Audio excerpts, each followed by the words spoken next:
Let's see if Kim shows up.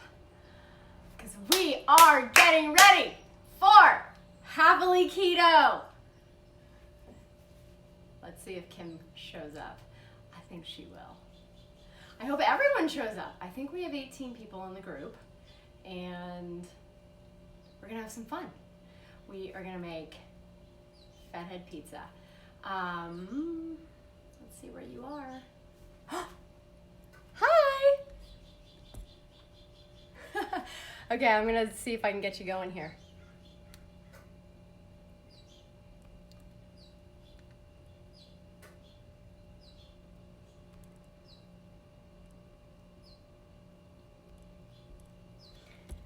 Hi, Kim. All right, let me see if I can get you started here.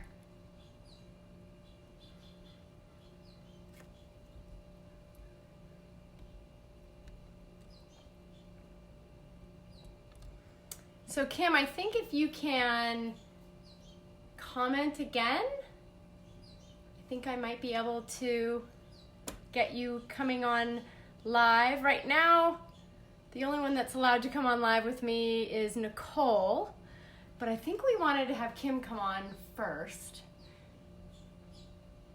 Let's see. Oh, there's Pam. Hi, Pam. Let's see if Kim is gonna comment again. Come on, Kim. There we go. Kim, I don't know why it's not letting me.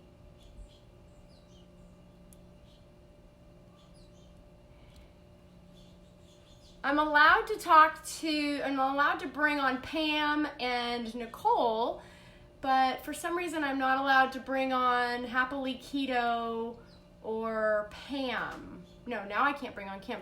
So Kim, try and comment again. Let's see.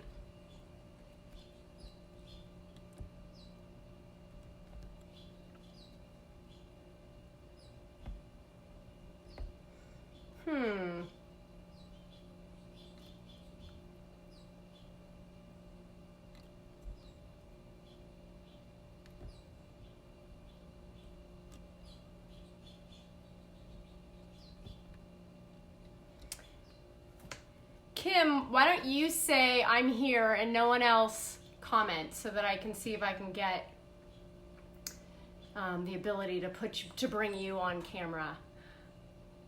We're gonna work through all these technical difficulties. That's why we wanted to get on a little bit early. Everyone's so excited to be here that they got on early too. Let's see. Okay, let's try and do this now. Kim, I don't know why your name or Happily Keto is not letting me add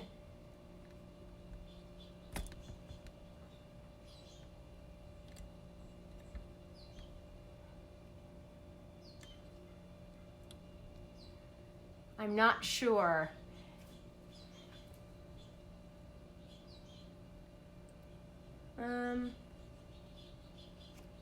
Okay, let's see. For some reason, Kim, I don't know, Kim, are you not a member of the group? Maybe you're just under Happily Keto? I'm not really sure. Do you want to hop off here and then you and I can sort of strategize? Yeah, I think maybe you do need to be Kim Powers because I can add people that are real people, not groups. Happily Keto shucks. Yeah, I think Kim needs to join from just her personal account. I tried to work all these details out with my daughter last night and we were both doing it from our private accounts. And so let's see. We've got plenty of time. Nobody panic. Kim, we've got 7 minutes before this thing is supposed to start. So we're just going to work through. How's the lighting? Can I get a thumbs up on the lighting? Okay. Let's see. While Kim is trying that, I'll just show you one of my favorite drinks. I go through a ton of LaCroix and I love this pamplemousse flavor. It's like grapefruit or something. And they come in a bazillion flavors. Some people think that they are really awful tasting, but I love them. I can see you, Carol. I can see your name and I can see your comments, but it doesn't give me the option. It doesn't give me the option to and there's Pat. Pat's coming on camera. Hey, Kim, do you want to try and do it this way? Why don't you go live as Happily Keto and then I'll comment as my personal self? Maybe? We'll see if that works. I don't know. Hi, Pat. Thanks for joining us. Happily Keto. As my best friend's brother likes to refer to us, we are keto fabulous. So I worked a full day today. I'm just gonna keep talking until I hear something from Kim. So I worked a full day today. I left the house at 7:30 this morning. I knew that we were gonna be doing this tonight, so I kind of did a little bit of prep. I already knew that I had all the ingredients for our Fathead Pizza. And I'm gonna show you a couple tips and tricks, and I'll tell you a little bit about my story and how I got started with keto and intermittent fasting, and sort of it's a long journey, but hopefully I can share some stuff with you that'll make your journey a little bit easier. So we'll just wait for Kim. You just do your thing. I'll ask you questions this way. I don't know how to be there with me. Okay, so my name is Kelly Logston. I live in Santa Monica, California, and I started a recipe food blog in 2017 called The Kelly Kitchen, and I didn't really know what it was going to be, but I knew that I needed to share keto and intermittent fasting, low carb, and it started kind of this way. I was born in the early 70s, and it was right in the age of the 1977 dietary guidelines and the fitness craze. I mean, think Tab soda and Jane Fonda and every single thing you can ever imagine to sort of be healthy. Well, we lived in the Southern California area, and my family was really into health. Little side note, I played Division I intercollegiate volleyball for the University of San Diego. I grew up as a junior national paddle tennis champ, so I've always been super active, but I struggled with my weight. And I wasn't considered a really chubby kid, but I was always on a diet. And in our house, when those dietary guidelines came out in 1977, if it had fat in it, it was enemy number one. So everything in our house was fat-free and flavorless, and we lived on broiled chicken breasts and breadsticks and plain rice cakes and a little smear of peanut butter. So you can only imagine, as an athlete and having very little fat and fuel in my system, I was always hungry. And I was always kind of chubby. So I started this diet roller coaster pretty much from childhood. I ranged from 125 to 204. Obviously, neither of those ends of the spectrum are healthy, but there's lots of stories around why I was at each end. One was pregnancy, but I was only pregnant for 6 months because I had a preemie baby. And then one was like extreme dieting and starvation and half marathons and all that sort of stuff. So all through the 70s and 80s and early 90s, I heard Susan Powter, the Stop the Insanity gal, screaming at us that if you eat fat, you'll get fat. And I couldn't figure this out. So I figured that, I would try and follow doctor's orders. Sorry, my hair's a little crazy there. I was going to try and follow doctor's orders, the age-old calories in, calories out. And when I was following doctor's orders, calories in, calories out, it was always about eat less and exercise more. And I just struggled with that my entire young adulthood. I went on to get married and have children and moved to the Northeast, still bounced around, 30 or 40 pounds, up and down over a 2-decade period of time. And hi, Linda, thanks for joining us. Bounced around a whole lot, and even when I was following doctor's orders, I still wasn't losing weight. I was either hungry, or I was binging, or I was up 10 pounds, down 20 pounds. So I was taking all this diet advice, and then I finally was like at my gynecologist, and I was like, I can't lose this weight, what do I do? And he was very happy to prescribe me some diet pills, and I lost 30 pounds, but I was always sick, and I was tired, and I was dizzy, and I was nauseous, and I was like, this is just no way to live. I couldn't sleep. I looked great, but I was a mess.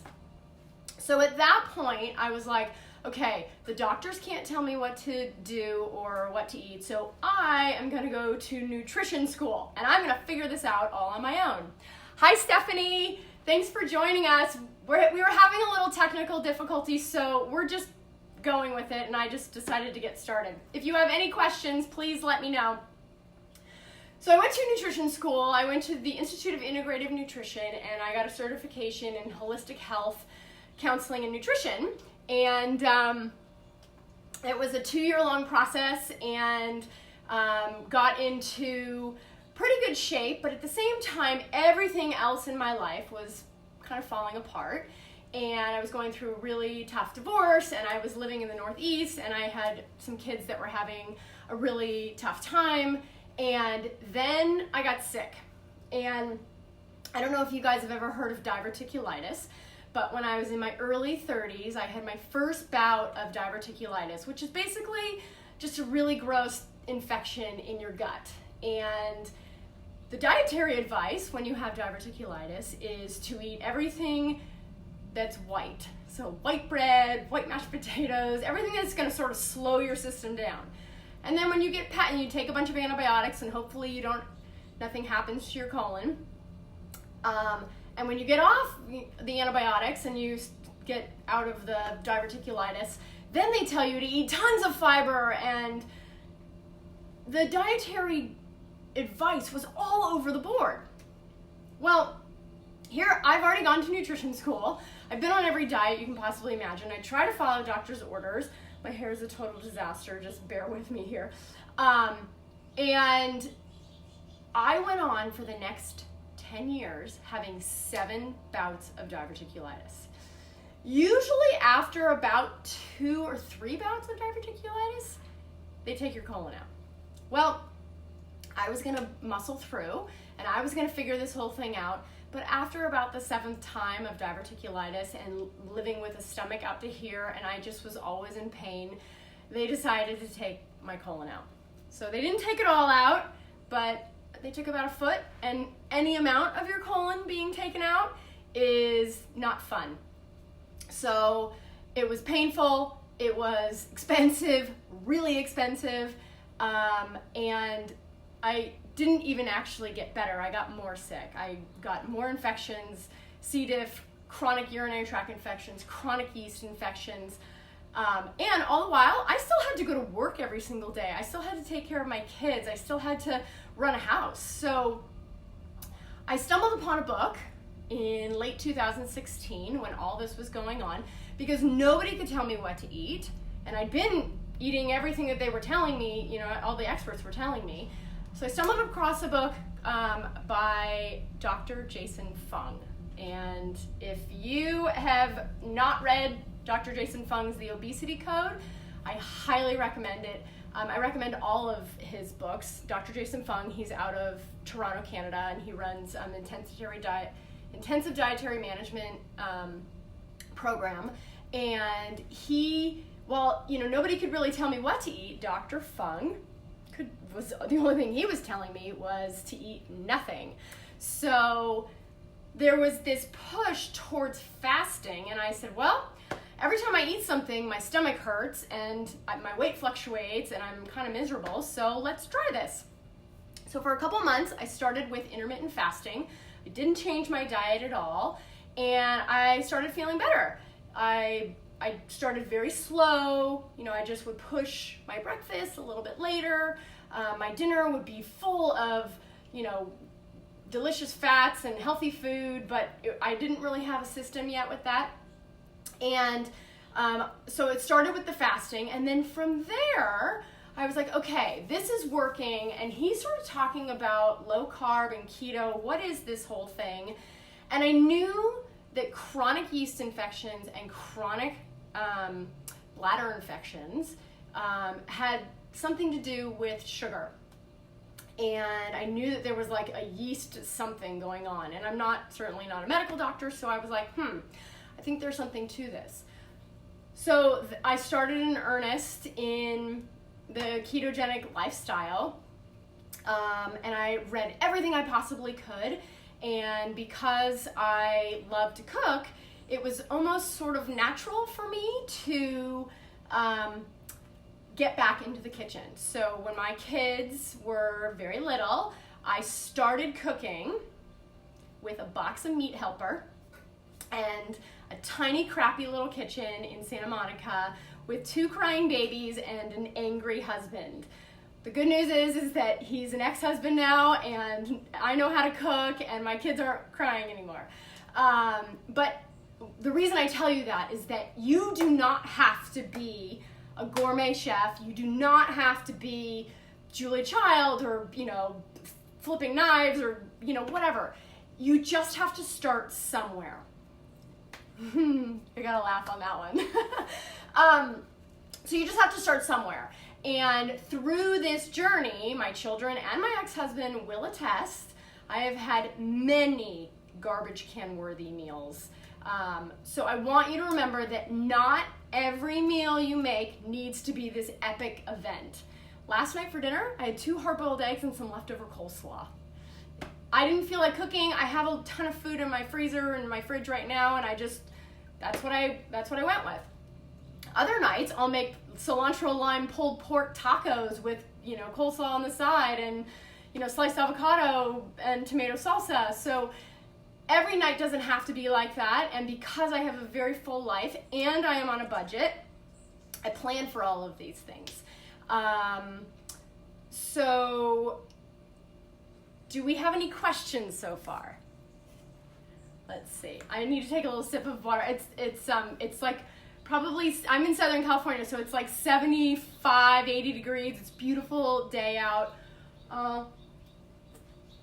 If everybody can hear me and everybody nobody has any questions, then I'll just keep rambling. So when I got started in keto, I wanted to keep it basic. I wanted to think about what I could eat and I didn't really think about all the things that I couldn't eat, but I just wanted to focus on the things that I could eat. So whenever I would go out to a restaurant, and I can eat anywhere. I can eat at a friend's house, I can eat at a restaurant, because I know now, and it started very simple with, okay, look at your plate. You've got a protein, you've got a vegetable, and you've got a starch. Well, I'm just gonna take that starch off of there, and I'm gonna add more vegetables and more protein and maybe a little fat with that. So imagine the stereotypical family dinner. You have a grilled chicken breast and some broccoli and some mashed potatoes. So we're gonna get rid of those mashed potatoes. We are going to get rid of the dinner rolls. We're gonna get rid of the chips, and we're gonna focus on just spending more time with the greens and the proteins and the fats. When you are only eating 1 avocado, how do you preserve half for the next day for a couple days away? That is a great question. So I have to be honest, I think that avocado management is a huge part of this lifestyle. And I go through so many avocados here in our house. We have probably, I don't know, maybe 2 a day between all of us. And the house that I live in, is the house that my grandfather built, and this used to be an orchard around here, so I actually have avocado trees. And I want to, hold on one second because I want to show you something.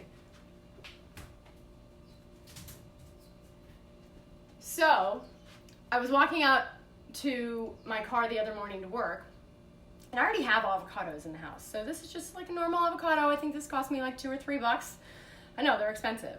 So I went out to my car, and this is the avocado that came. This is the avocado that literally was like a gift from God. It was sitting on the ground, and this is what I grew up with. My grandfather has avocado trees, or he had avocado trees all around here. There's only 2 or 3 left. But anyways, look at the difference between those avocados, and this was like a gift from God. So the question was, how do I preserve them? Couple things that I do. I eat them very fast, so they don't go bad. If I'm eating a half of an avocado with my eggs in the morning, then I'll use the other half of the avocado in salad at nighttime. And one of the things that I do when I throw the avocado into my fridge is I like to sort of reuse my bags, and so I have an onion, and I'll put the avocado right here with my onion. I'll use this bag with the half of the avocado and the onion, and there's something about the onion that keeps the brown away. The other thing is that I like to use them when they're not too ripe. So if you do them, I live in Santa Monica, California. I live in technically Santa Monica Canyon, which is kind of almost in Pacific Palisades. So the other thing I do is I either sprinkle lemon juice on them. That helps. When I make guacamole, I actually use plain white vinegar, and that actually gives it like a tang, but also keeps the brown away when you're making guacamole. What else do I do? When I am making like a salad that I send to work with either my boyfriend or my kids or myself, I will, how did I get my family on board with keto? Well, that's an interesting story. So one of the stories that we heard at did I answer the question about the avocado? I think I did. I eat them very fast. I don't use them when they're overly ripe. I put them in a baggie with onion. I sprinkle them with either vinegar or lemon juice, and I basically just eat them so fast. So how do I get my family? Yes, and leaving the seed in the half, I do that also, in the half that is going in the fridge. My family, so when I had little kids and I was cooking for my family, I was like a short order cook. Like I would make these elaborate family dinners, salmon and spinach and, whatever. And my kids would be like, I don't like that. I want chicken nuggets. Or, my husband would say, like, let's just go for pizza. And I'd be like, okay. Or, you guys can go ahead and do that. I have a very different perspective now. Also, my children are older. And also my boyfriend is incredibly supportive of anything that I want to do here. He will eat whatever I feed him and is super happy about it. My children, they love my cooking, but they also want to be sort of teenagers and they want to do whatever they want to do. And I truly believe like everybody needs to have personal responsibility. If they're children, then you're in charge of feeding them and you get to choose what they're going to eat. And I know this sounds harsh, but if they don't want to eat dinner, what you've served, sorry, they're going to have breakfast tomorrow morning.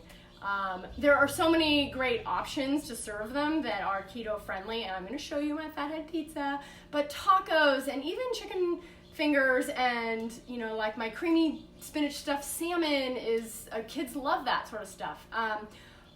You have to see, kids love these. Well, hold on. I was going to save these for later because I made these last week in one of my Facebook Lives. Every Monday night I do a Facebook Live in the Kelly Kitchen page. Anybody can come and I go for a full hour just cooking dinner. And actually, that's not true. I just switched it from my Facebook page to my YouTube channel, so we'll try and figure that out. But last week, I made a double batch of Fathead dough, and one half I used for pizza, and the other half I used to make, can you see those? Pigs in a blanket. And this recipe is on my website, but I took Fathead dough and I wrapped it around all beef hot dogs, and then I froze them, and then now they're in my in my freezer, and I have, I don't know, 8 or 10 of them, and at any one point in time, I just pull my pigs in the blanket out of the freezer and I pop them right in the oven. Kids love pigs in the blanket. There's so many options.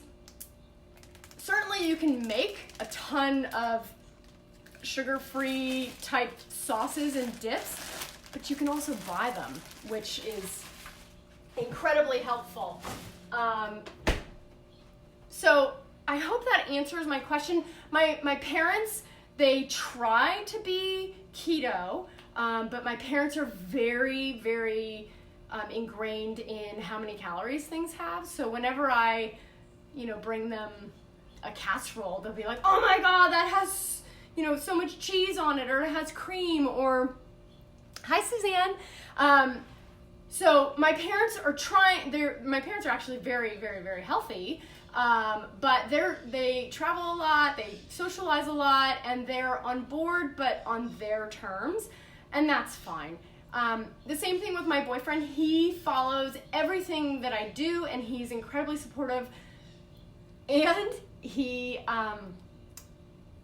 does a lot of the dishes. He does actually most of the dishes, so that's his job. So that's the other thing that I was going to say about how you get your family involved, is that this is a family affair, and if I'm doing every single portion of our eating, which if you're eating 3 times a day, that's a lot of work to plan it, shop for it, lug it home, put it away, make it, clean it up, empty the dishwasher. I hate emptying the dishwasher, so I'm never going to be in charge of that. Piper is in charge of emptying the dishwasher. But what I do is at the beginning of the week, I'm like, okay, who's going to be home? Who wants to eat what? What do I have in the freezer or the fridge that needs to be made?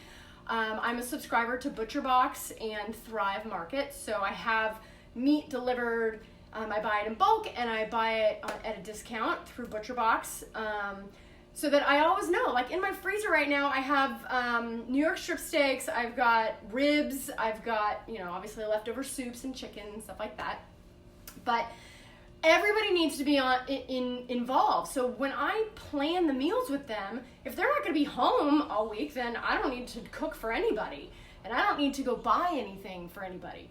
When I'm at the supermarket, I'm getting it all, I'm lugging it home, but you better be darn sure that when I get home, someone is going to be here to empty my car and put it all away. And yes, I still help them with that. But, if it's all left up to me, then they're not invested in it. They're not invested in, the whole process. So, tips for making keto cooking easy is that you don't have to be perfect. And what I mean by that is when the keto police come out and they tell you, you can't have shredded cheese or pre-shredded cheese. I don't know, everybody has a different philosophy. The whole idea of you can't buy a pre-made rotisserie chicken. I don't buy that. I don't buy into that notion.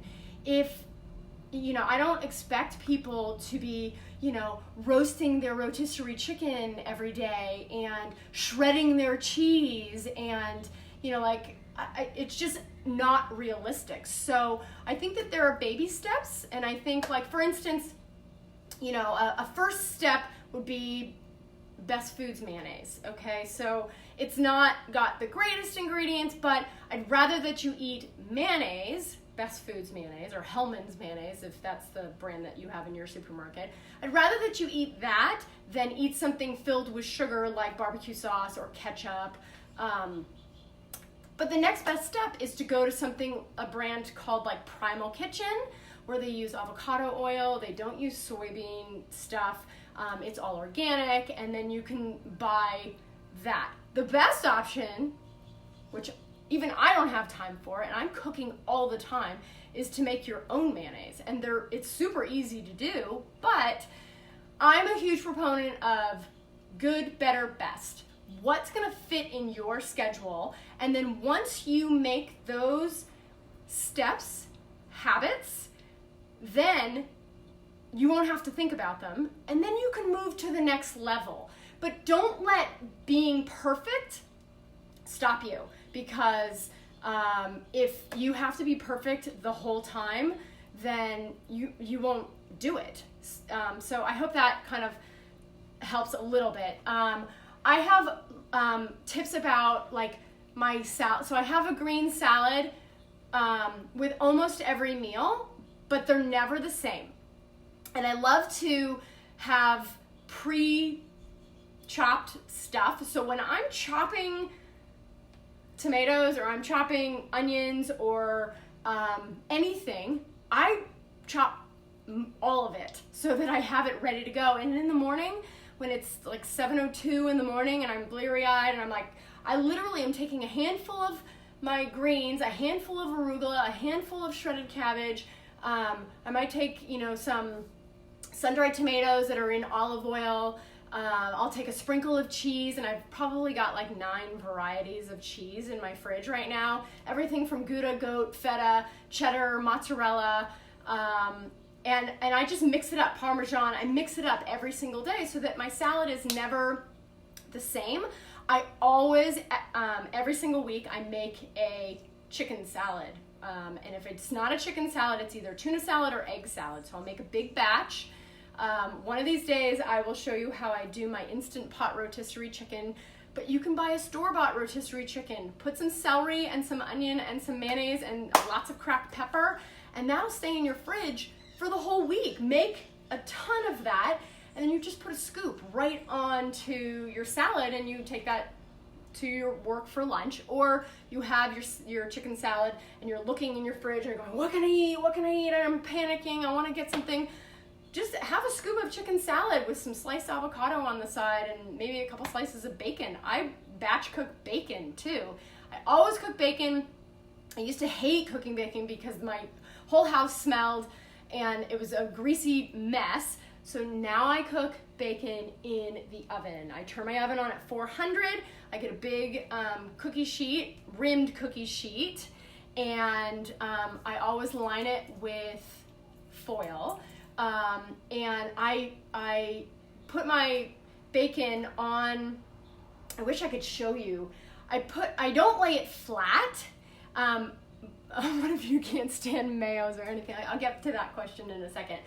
I don't lay the bacon flat. I kind of scrunch it up a little bit and I get as much as I can. They don't have to be strips, but I get it on the baking sheet and I bake it at 400 for like, I don't know, maybe like 10 minutes, and then I check it and I might turn them over or whatever. And then and then I take them off of the baking sheet and I let them drain on a plate with paper towels.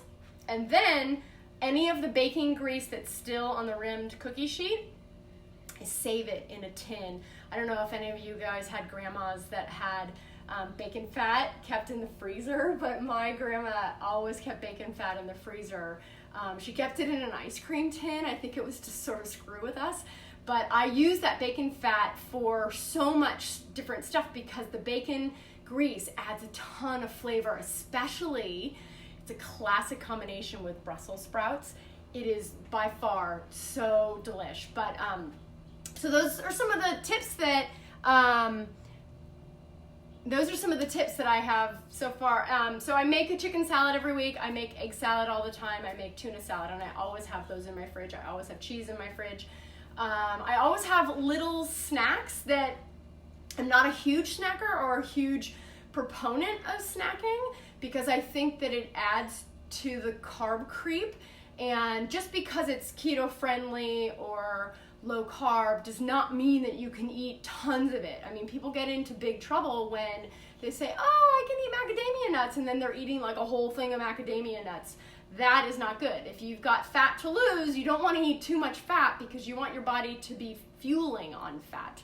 So If you can't stand mayo or anything like that, you need to find something that you can stand. So dressings for salads, I generously sprinkle with Himalayan sea salt, use coarse salt if that's all you've got, and pepper and olive oil. There's something about when you cut all of the junk out of your life, when you can actually taste arugula and you can go like, wow, that has like a peppery taste. Or you can taste the sun-dried tomatoes, or with the cheese and with the Kalamata olives, and all those things sort of come together with some grilled lemon chicken on top of that. You don't really need the creamy sort of stuff, but I would say find stuff that you like. So if you don't like mayo and you don't like cream cheese and you don't, if it's more of like a texture thing, because I do use a lot of cream cheese in my desserts and in the Fathead dough. But it's not a creamy texture when you get it into the Fathead dough. So anyways, okay, so what else can I tell you? Should I get started on making the Fathead dough? I'm not really sure. If anybody has any questions, you certainly can ask. I wanted to let you know that I use this Fathead dough sweet and savory. So I have about 4 or 5 different pizzas that I do. I have, excuse me, a barbecue chicken pizza, just a regular marinara pizza with veggies or with pepperoni. Tonight we're gonna do pepperoni. I have barbecue chicken pizza, I have Thai chicken pizza, and I have taco pizza. But I also use it for empanadas, and I also use it for things that are sweet, like cinnamon rolls and Pop-Tarts. So those are like my raspberry cheesecake Pop-Tart / Danishes. Those are sort of a fun treat. I don't do those all the time, but okay, we're gonna get started on the Fathead dough pizza. I know this recipe off the top of my head because I always make it. And one of the key things that you need to do is you need to have a room temperature egg, because we're gonna melt some cheeses together, and then once you put an egg in there, if the egg is cold straight from the fridge, then the cheese seizes up, and then it's like you can't mix the almond flour and stuff in there. So I got home not too long ago, and my egg is not yet room temperature. So a little trick that I do is I just take a little cup, I put some warm water in this. It's actually kind of like lukewarm, and I'm just gonna let this sit here for a few minutes, or like a minute or so, while I microwave the rest of the stuff. So in my bowl, I have, hi Carissa, I have 2 tablespoons of regular cream cheese, and I have 1.5 cups of regular low moisture part skim mozzarella cheese. I'm going to show you the packaging in a second, but I'm going to put this in the microwave, and basically I'm going to do like a minute, and then I'm going to stir it, and then I'm going to do it a minute again. I'm going to stir it until it's fully melted. Probably needs about 2 to 3 minutes. So let me get that started. So I put it in there for 1 minute. I wanted to show you. So, you know, I've been cooking for a long time now, and I never knew, like, I kind of knew, but anytime they said, oh, you need an ounce of cream cheese, I was like, I don't have a scale. How am I gonna, what's an ounce? I don't know. And then they'd be like, you need a tablespoon of cream cheese. I'm like, okay, I'm trying to like get a spoon and shove the cheese into the spoon to level it out. I was like, this is a disaster. So one day I was like, what are these little lines on the side here? I'm such a knucklehead. Each one of those sections is an ounce or a tablespoon. So whenever I'm making Fathead dough pizza, I'm gonna take 2 sections of that, because that is considered 2 ounces or 2 tablespoons. So that is in there. My cheese, I buy in bulk at either Costco, Smart & Final, anywhere. Hold on a second, let me just get this out of here. I use a very sturdy wooden spoon, and you're gonna see why I do that. This is starting to melt, but it's not fully melted. Let me see if I can show you that. You know, that light there is not so great. So it's starting to melt, but you just kind of mash it together a little bit. Let's see if I can turn this down this way. I don't think it's gonna do it. I'm not sure if you can see that or not. Well, anyways, you know that I'm stirring the cheese right now. I'll keep you in the loop as I'm doing this. Okay, so I'm stirring this around a little bit. The cream cheese is melting. The mozzarella is melting. I'm gonna put that back in for another minute. And I'm gonna finish telling you about this cheese. So this is feather shredded. It doesn't have to be feather shredded. It is low moisture, part skim mozzarella cheese. Sure, you can go and shred your own. Go for it. I just have no time for that. This I can buy in bulk. It stays well in my fridge for a really long time, and I use it for a lot of stuff. I use it for my enchiladas. I use it for my Fathead Pizzas. I put it on salads. And it's pretty inexpensive. And so anyways, that's what I'm gonna use in the Fathead dough, and I'm also gonna shred it on top of the pizza. So that is that. This is another thing that I do. This is my almond flour. This bag I actually got from Costco, and it's just, I like to get it from Costco. I don't always get to Costco, but this is a 3-pound bag, and I think it was like $12 at Costco. Good luck finding it that cheap at a supermarket. Okay, second round of the melted cheese. Things are coming together. Can you see that? Yeah. Okay, so it's getting nice and melty. Can you just imagine if we had to put a cold egg in that? It would like scramble, I think. And you don't want to do that. So that needs, I think we're gonna do this, let me just show you. Let's see. There, let's show you like that. See, it's kind of like a globby mess, but it's melted, and if you have ever made real pizza dough, it kind of mimics the ball of dough, and it's not sticking to my thing. So I'm just gonna put it in for like 20 more seconds, and then I will tell you about the rest of the stuff. So we've got our 2 cheeses, we've got our almond flour. Supermarket, usually a pound of almond flour is gonna be, it's kind of expensive, especially Bob's Red Mill. Bob's Red Mill is like 13 or 15 bucks for a 1-pound bag. I have a subscription, and I have a discount code on my website, and if you can't find it, let me know and I'll get it to you. But I have a subscription to a company called Thrive Market, and I think it's $5 a month to be a member, but I get a pound of, where is it?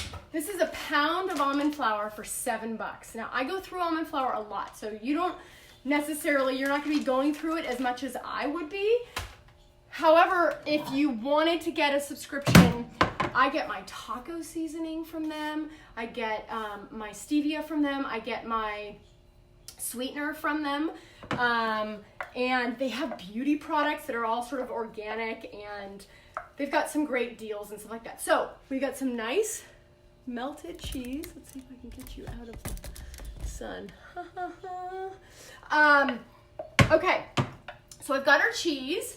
I'm gonna turn this way. Hello.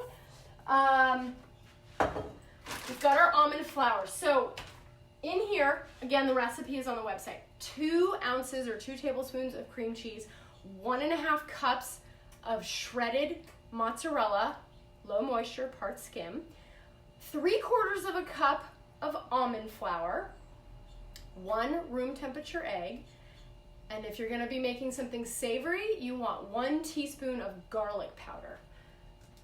Nothing fancy, there's my garlic powder. Okay, so let's get, what I'm gonna do is I'm gonna put my almond flour on top of the hot cheese first. There's 1/2 cup, and then 1/4 of a cup, which equals 3/4 of a cup. Good thing I did well in math, right? Here is my garlic powder, and I'm gonna do a teaspoon of that. And now I've got my egg, which is room temperature, let me know if you guys can see this or if you need, don't worry, I'm gonna keep you in the loop on how to do all this. So I've got my egg. I'm gonna put that right on top. And I use my kitchen sink as my garbage can. So everything, vegetable peels, paper wrappers, dirty dishes, everything goes in there while I'm cooking because, oh yeah, I love frozen garlic. I have pre-done garlic too. I'm gonna show you some garlic stuff that I have. Anyways, let me get this mixed up so that the cheese doesn't stop being melted. So you really gotta put some elbow grease into this, and you're gonna just move the bowl around. When I first started making this, I was like, this is too hard, and I just washed my hands and I used my hands to mix it all together. But it is a little bit of a workout, and you just continue to mash the egg, the almond flour, and the cheese all into a dough, and it will all come together, I promise. Just keep at it. It is a little bit of a workout, but add that to your minutes for the day. So here we go. I'm continuing to mix it. If you feel like the cheese is getting, starting to seize up a little bit, you can put it back in the microwave for, I don't know, maybe like 10 or 20 seconds. You don't want to, again, you don't want to scramble the egg, but you mix it all together. I should be doing like a little song and dance here. I'm starting to sweat because this is like a workout. My goodness. And it smells amazing. Now, here's another thing that I do. Can you see how this is starting to come together as a dough? Look at that. Isn't that fun? Hi, Emily. Thanks for joining us. Okay. Another thing that I do when I am having a salad and a steak for dinner, and you know how you want to have like a roll or like focaccia bread, or even on the weekends you can make bagels out of this stuff. If you get a silicone mold that has bagel things, you put it in the silicone mold as bagels, and then you can toast them with cream cheese. It's genius. So what I was gonna say is when I make it as focaccia bread, I add rosemary, and I just use dried rosemary. If I had some fresh rosemary out in the yard, I would pick that up, chop that up. But adding fresh herbs to it, you roll it out. I'm going to show you how to do that in a second.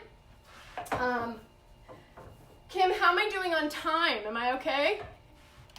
Let me know. Okay, so now we have our dough. We're not going to add any herbs because we're just making pizza. Put that to the side just for a second. Check it out. I don't really use tin foil, but I love parchment paper. It's not wax paper, it's parchment paper. And these are pre-cut sheets of parchment paper. So we're gonna use 2 of these.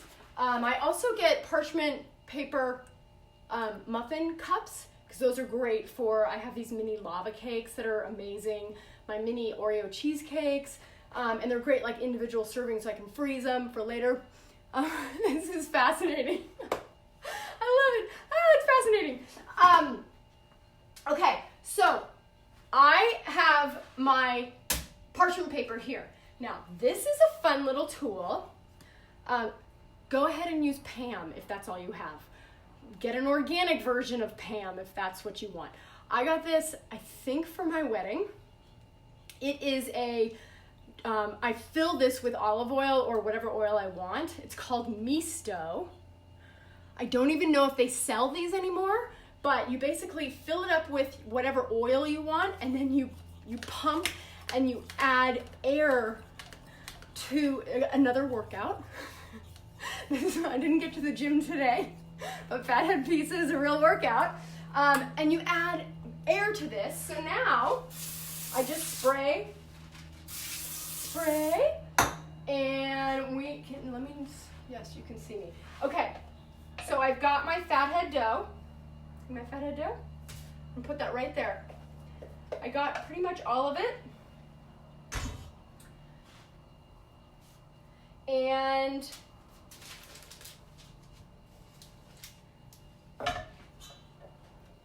empty. That's gonna go right there. Here's the second part. You get your second sheet of parchment paper. You're gonna spray it again. Same stuff. Spray. You're gonna put that right on top. You line up the sheets just like that. I have a rolling pin. Oh good, I'm glad you use this lots. Do you ever use it for the sweet stuff too? I just made up a raspberry cheese Danish with this fathead dough. It's phenomenal.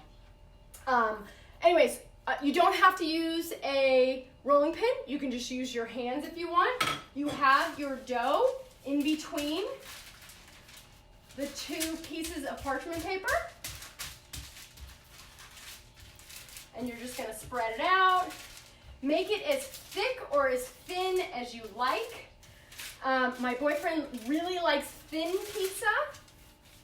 And, you know, when you're making focaccia bread, you want it a little bit thicker. So if I were gonna make this as focaccia bread, I would just top it with a little shredding of Parmesan cheese with the rosemary already in it, and I would pop it in the oven. It takes like less than 10 minutes, and it's great as leftovers too. Because we don't eat the whole thing. If it's just the two of us having dinner. This is also a really fun thing to do for the kids. If you wanted to give them each their own personal pizza, then they can put whatever they want on it. If one wants cheese and one wants mushrooms and one wants pepperoni, and if somebody wants barbecue chicken pizza, they can do that too. Should I show you the barbecue sauce? I don't know if you guys have seen it. You can certainly make your own. Have at it. I have my own recipes. I don't always get a chance to make them. So, this is the barbecue sauce that I like to use. You can get this at most supermarkets now. It's pretty readily available. Now, be careful because only 2 tablespoons has 2 grams net carbs. So, you know, if you're gonna spread this all over that pizza over there and you're gonna dip your barbecue chicken in it or dip your chicken in it or whatever, you're gonna use this whole jar, and this whole jar is 17 servings. So 17 times 2, you do the math. So it's really delicious. You don't need a lot, but again, if you want a little bit of barbecue sauce and you don't wanna make it, and you don't wanna eat the stuff that's filled with sugar, this is a great option. So there you go. All right, you guys, it's the moment that we've all been waiting for. Here is our Fathead Pizza dough. Isn't that exciting? So, in this state, you can do so much. At this stage, if I am making pigs in a blanket, this is when I do it. I slice this in half and I roll my hot dogs. I use Hebrew National hot dogs. I love those, and I buy them in bulk at Costco, and I keep them in my freezer, and I just pull out a pack in the morning, and they're thawed by nighttime, and they're really easy and they're really good too.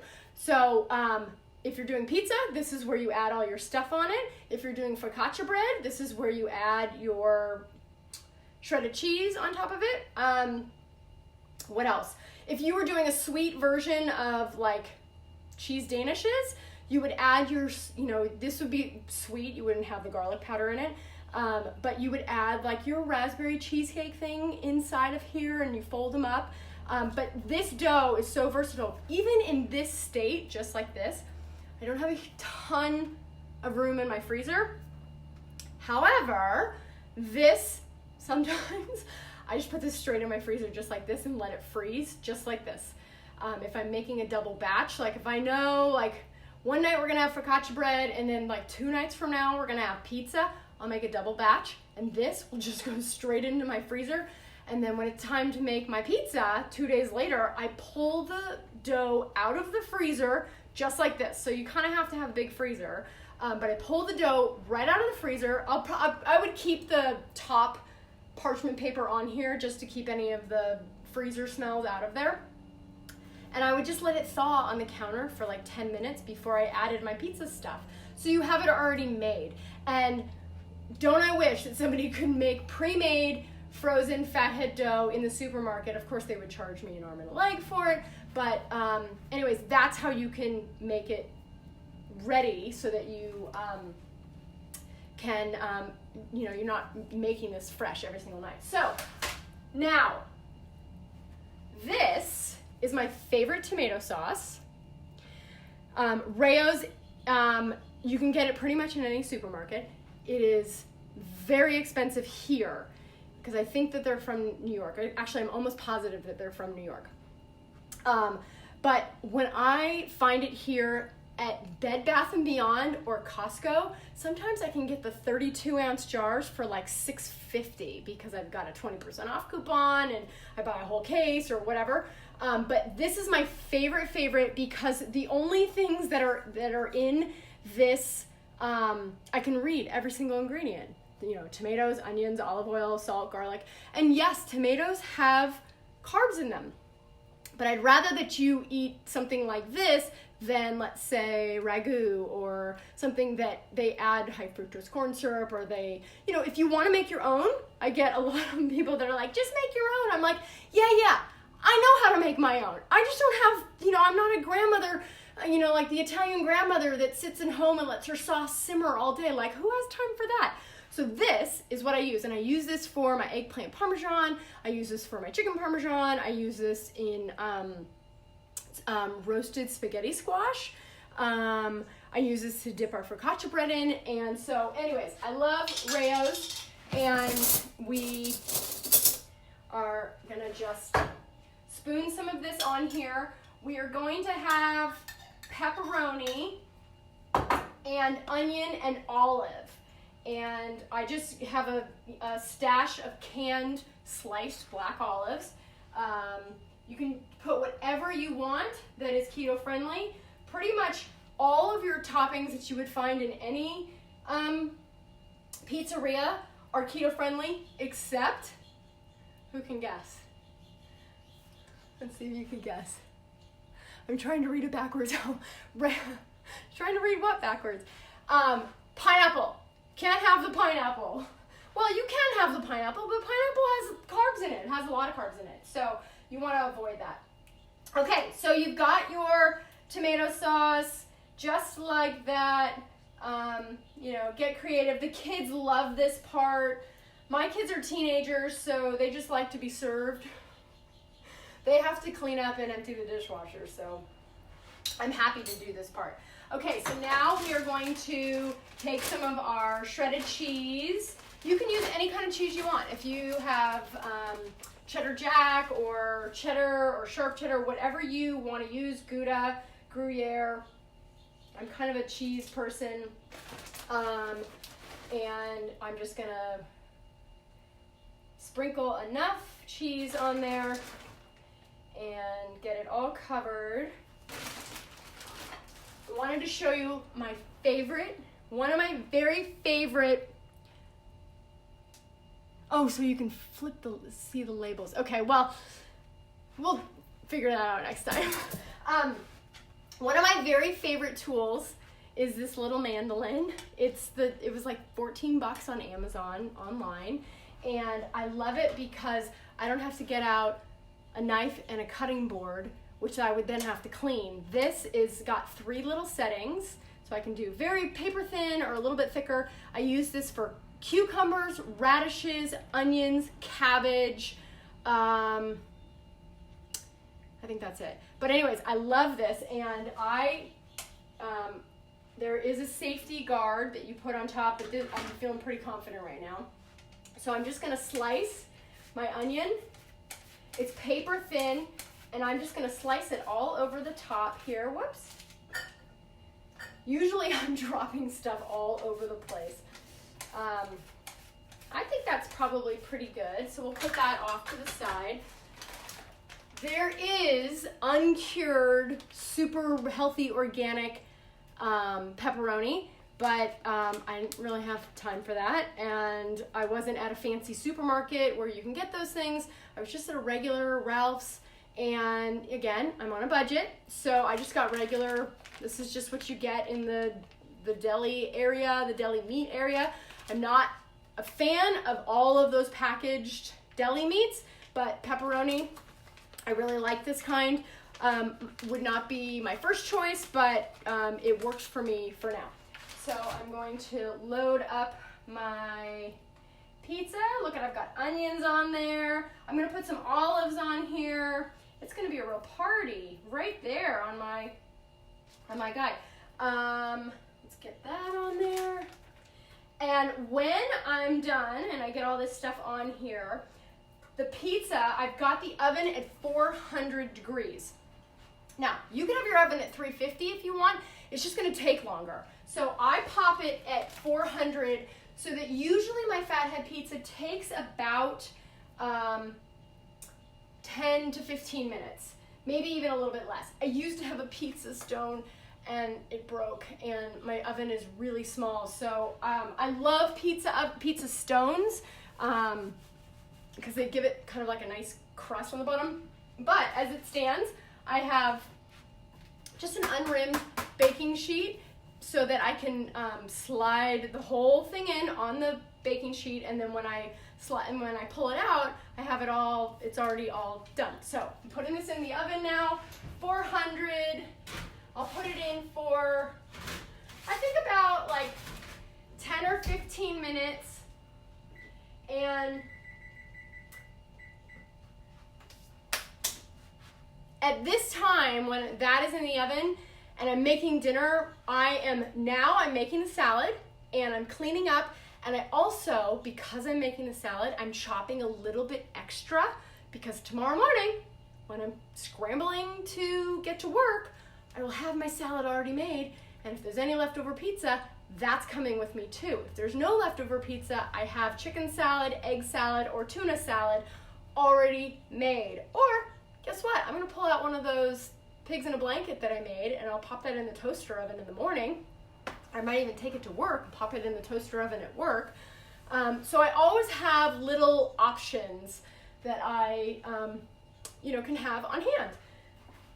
What kinds of questions do you guys have? Oh, the sauce container. You wanted me to turn, okay. So next time I will turn the sauce container around. It is, the sauce is Rao's, RAO''S. They are out of the Northeast, and they've got a whole, variety of flavors. They've got arrabbiata and all that sort of stuff. That's the only one that I get and use. And I actually sometimes, as a sort of a cheat, I will make tomato soup out of that. So I'll put a jar of the Rao's in a stock pot with some chicken broth and maybe some Parmesan cheese and maybe a couple spoonfuls of pesto. Voila, tomato basil soup. Super easy. And let's see, what do you think is the biggest mistake beginners make with food choices? Well, I think there are probably two things that come up a lot. Number one is, and I think someone in this group did this week, where they ordered something and they didn't realize that what they ordered or what they got, or maybe something that was on a package, they didn't realize that it was filled with sugar, filled with carbs. I made this mistake in the beginning. I love Starbucks egg bites, the bacon cheese egg bites. And I was like, they're eggs and bacon. Of course I can have these. And so I would go there and I would have my egg bites, and I would have a package of almonds, and I would have a string cheese, and I would have a coffee with cream. And I was like, my pants started to get a little bit tighter. There are 9 carbs in those bacon egg bites, and I think those are the least amount. Oh yes, the vanilla latte, that darn vanilla latte. Get rid of that thing. That's so funny. So that's number one, is that there's like hidden stuff and you don't even know it, and you just got to chalk it up to like a learning experience. And now I know when I go into Starbucks, the only thing I can really have is, or that, you know, I do still have those at times, those bacon egg bites, but I don't have them very often. And, oh wait, let me tell you this really quickly. At Costco, they have a version of bacon egg bites. And I think they're by a company called 3 Wishes or 3 Good something. I don't know what they are. These egg bites, and you can get, I think there's like 8 egg bites, so 4 servings, and they're only 2 grams net carbs, and they're bacon cheddar, and you pop them in the microwave. So if you go to Costco and you see those are a great hack. Also, if you have a Whole Foods near you, in the morning, they have a breakfast bar, and they have scrambled eggs. You got to make sure that they don't put anything in the scrambled eggs, because you could go to like a Denny's and order scrambled eggs, and I found out later that they put pancake batter in their scrambled eggs. So if you go to a restaurant, you're going to want to order sunny side up eggs. I do fast. Let me just finish one quick thing about the mistakes that beginners make. The other thing is that just because it is keto friendly and low carb does not mean you can have as much as you want of it. I made a huge mistake in the beginning because I was like, this is amazing. I can make peanut butter cookies, and I can make Fathead Pizza, and I can make all these things. And the carbs add up. Same thing with like cashews. I love cashews, but they're probably the last nut that I would choose now that I know that they have 10 carbs per serving. My first choice would be either macadamia nuts or pecans. So let me tell you a little bit about fasting. Because I started this journey as a faster, trying to heal my gut. By the way, my gut is totally healed. All my scars are healed, and I've never felt better. My constitution is A-okay, and it's a different life not having a stomach ache all the time. So I started this journey fasting, and I started with just skipping breakfast. And then when I really wanted to get into it, and by the way, I didn't have a whole lot of weight to lose because I had just been in and out of the hospital, and I was actually probably down to like 125 pounds. I'm 135 right now. I've been 135. I'm 5'9", for probably 2 full years, 2.5 years. And I've settled at this weight, and I actually feel the healthiest. Like I feel like I eat all this delicious food. I exercise moderately. We'll talk about my exercise in a minute. But I started with just skipping breakfast. So my last meal would end at like 7 p.m. and I wouldn't have anything else except black coffee or water until around noon or 1. And then I would have 2 meals in between 1 and 7 p.m. and that was my eating window. Then there was one point where I still was having some yeast infection issues and some bladder infection issues, and I took it up a notch and I went to 1 meal a day, and I still do 1 meal a day. Also known, I don't know if you guys know this, it's also known as OMAD, O-M-A-D. OMAD is 1 meal a day, and NOMAD, N-O-M-A-D, is no meals a day, something like that. And then EF, which is extended fasting, which is more than a day. I don't do that very often, but I do an OMAD about, I don't know, maybe once a week, where I'll just have dinner, and it'll be a huge dinner. Like I'll make protein noodle lasagna, salad with avocado and cheese, and maybe some focaccia bread. So I have this huge meal that's, it's full of fat and full of calories, so I don't really need to eat the whole next day. Extended fast, I have done a few of those, and that really you need to be like with, you need to be working with somebody who knows what they're doing if you're going to do an extended fast. IDM, the IDM program in Toronto, Canada, they help people with that. I'm sure there's lots of groups on here. I would never recommend that you go it alone or not eat without any sort of guidance and knowing how to do that. But I definitely find a lot of value in fasting because I'm eating these huge, beautiful meals full of flavor. So like, I don't have to eat breakfast. Like, just because the cereal companies tell me that breakfast is the most important meal of the day, wrong. I do not believe that. Actually, studies show that kids do better on testing when they don't eat breakfast. Okay, what's my next question? Should you be fat adapted before you try to fast? I don't really know how to answer that because when I started fasting, I wasn't even on keto. I don't think it hurts to try a little bit of fasting to see how you feel. I think when you're fat adapted, it absolutely makes fasting so much easier because when you're fat adapted, your body knows, oh, I'm going to fuel off of the fat that's hanging on my body, and I'm not going to starve. If you're feeding yourself carbs and your body is fueling off of glycogen and the sugars, then when you starve yourself of those sugars, then when you don't have them and you're starting to fast, then your body's going to go into a little bit of a panic mode and it's going to want to hold on to the fast. So I guess as I'm thinking about it,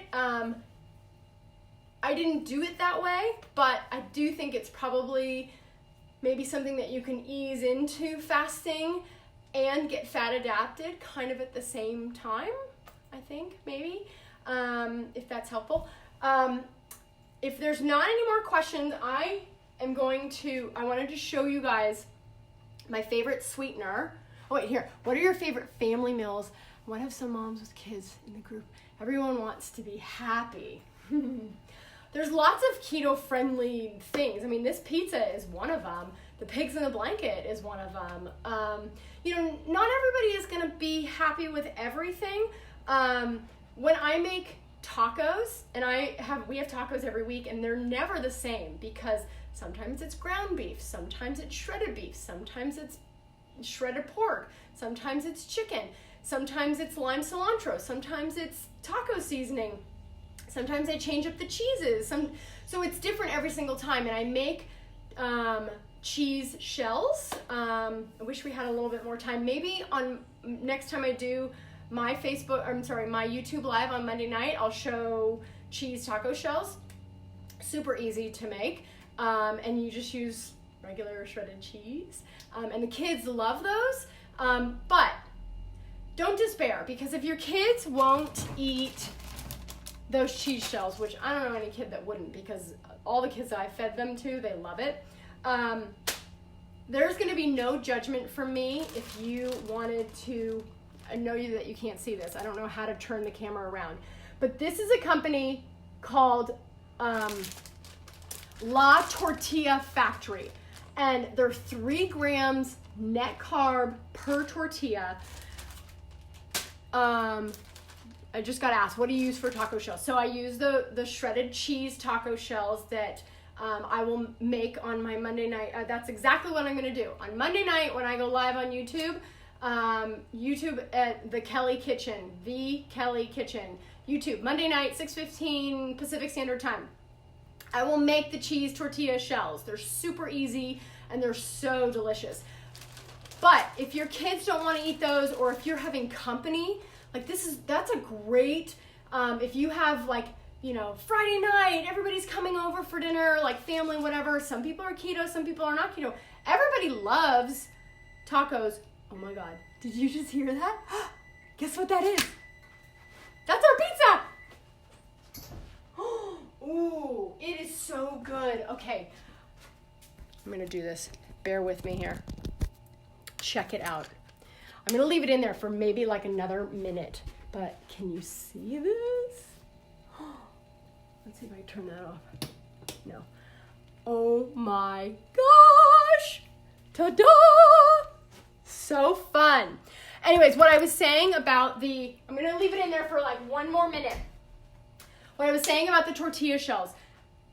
Mission has Mission brand has a low carb tortilla. This brand is La Tortilla Factory. Theirs is the lowest that I have found. Any of those other cassava flour tortillas or cauliflower, check the label. Be diligent and check the label, because those carbs add up. And it's the same thing with that cauliflower pizza crust. You could get a cauliflower pizza crust with like 17 carbs in it. And then, you run into some real issues.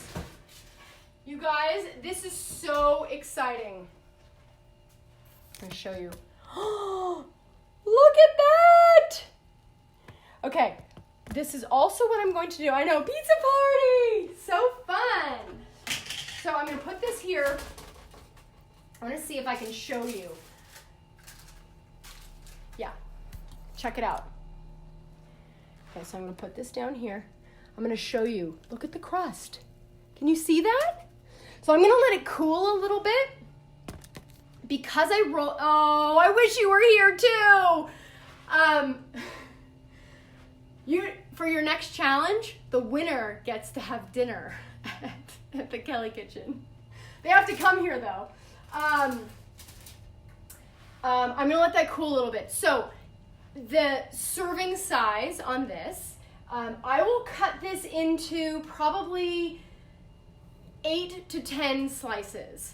I think the recipe online on my website says 8 slices. It all depends on how thick or thin you roll out the pizza, because if you do it thin, then you get much more pizza. If you do it, thicker pizza, you're gonna get a smaller pizza. So it all depends on how thin you roll the dough out. But I'll do this in about 8 to 10 slices, and we're gonna have that with an arugula salad that I'm gonna put shaved Parmesan, a little bit of red cabbage that I already have shaved in there. I'll put some onion. I'm gonna use my favorite tool to do my onion, and just a little bit of salt and pepper and olive oil. Let's see. I was away for training over weekend, thought ordering cauliflower crust was a great option. Surprised when I logged in how many carbs. I know. Cauliflower crust, when you make it at home, can be better, but cauliflower in and of itself has carbs. So I would much rather that you eat cauliflower carbs and broccoli carbs and, carbs that are not like Doritos or Twinkies or real pizza. I just posted a recipe last night. I made a Starbucks copycat lemon loaf. Now, I don't know if you guys go into Starbucks and you see their huge container with beautiful things. Well, every single thing in there is just filled with carbs. Well, that lemon loaf used to be one of my absolute favorites, and actually my daughter loves it. But I was like, let me see if I can make this lemon loaf like carb friendly. So I posted the recipe last night. It kind of went a little viral today. I think I got like 6,000 hits on it. Yay! So fun. But it is a low carb lemon loaf with a buttercream lemon frosting on top. Again, I don't eat that every single day. I bake all the time, but I give this stuff away. If you lived near me, you would be getting, my office gets it. I send it to Peter's office. My kids eat it, and I do eat a little bit of it, but I don't eat it all the time. So a Starbucks lemon loaf, guess how many carbs? 68 carbs with 1 gram of fiber. 60, I haven't had one in years, looking forward to trying that. 68 carbs in 1 slice of the Starbucks lemon loaf. So I remade the recipe, and depending on how many slices you do in the loaf, if you do 10 slices, 1 slice ends up being 6 carbs for 1 slice. Again, not the end of the world. If you're gonna be strict keto, you probably don't wanna have that, especially in the beginning when you're getting fat adapted. But one of the things I'm gonna tell you, I don't know how much more time we have. One of my favorite podcasts, which I'm actually gonna be the guest this Friday. It's called Low Carb MD Podcast, and they have like a couple hundred subscribers, and it's all doctors that come on and they talk about how are they going to teach their patients and how are they going to get their patients healthy and off medication. So their mantra is progress, not perfection. We are not expecting perfection. I mean, I'm not perfect all the time. I love a good, sugar cookie occasionally, or sometimes I do eat too many carbs, but I get right back on the bandwagon and I just try to be, it's like every single day is a do-over. And every single day I just try to do my best, and if I flubbed up, or if I made a mistake, or if I decided that it was some special event that, a grandmother made her special tiramisu and it took her 3 days to make and whatever, then I'm going to have that and I'm not going to deprive myself. I'm not going to do that all the time. That happens like once a quarter, not all the time. But between now and then, moving better is better than getting stuck. I absolutely believe. Between now and then, I would venture to say with almost 100% certainty that I think that every doctor that prescribes any diet, when they say, oh, the patient is non-compliant, if you can have a slice of lemon loaf at 6 grams of carbs to help you stay on track, then I say if it's going to help you stay compliant for the long haul, I would much rather you do that than say, screw it. I had the lemon loaf. Now I'm going to go out for pizza and beers, and then I'm going to do this, and I'll restart on Monday. Well, it's only Thursday. You've got 5 days between now and then that, you just go on this cycle and this binge. But I think most doctors would agree with me, and I know that the low carb MD doctors would agree that if you can use these, what I call like a bridge, like the slice of the lemon loaf, it's a bridge, or this Fathead Pizza, it's a bridge for me. I don't eat Fathead Pizza all the time, but it's not the end of the world. It is fairly low carb and it satisfies because it tastes just like pizza. So I think we're all done. I don't know if you guys have any other questions, or have any other comments, or if you need anything, please, you can comment in our group, which I am so proud of. Kim, you are rocking it. You're an inspiration to me. I wish that I could, I have a full-time corporate job that I work 40 to 50 hours a week at. It is nothing to do with cooking or diet or nutrition, but I love this and I wish that I could be doing it all the time. So hats off to Kim. You guys are in great hands, and I'm really, happy to have been part of this group. And, feel free to visit my website, follow any of my social. It's all the Kelly Kitchen. And, feel free to ask me any questions, or, if you ever have, like, you're out at a restaurant, take a picture of something and say, I don't know if I should be eating this, send me an email. I'm happy to help. I think that's it. Should we say goodbye? I think it's time for me to eat now. Okay. Bye, you guys. Take care.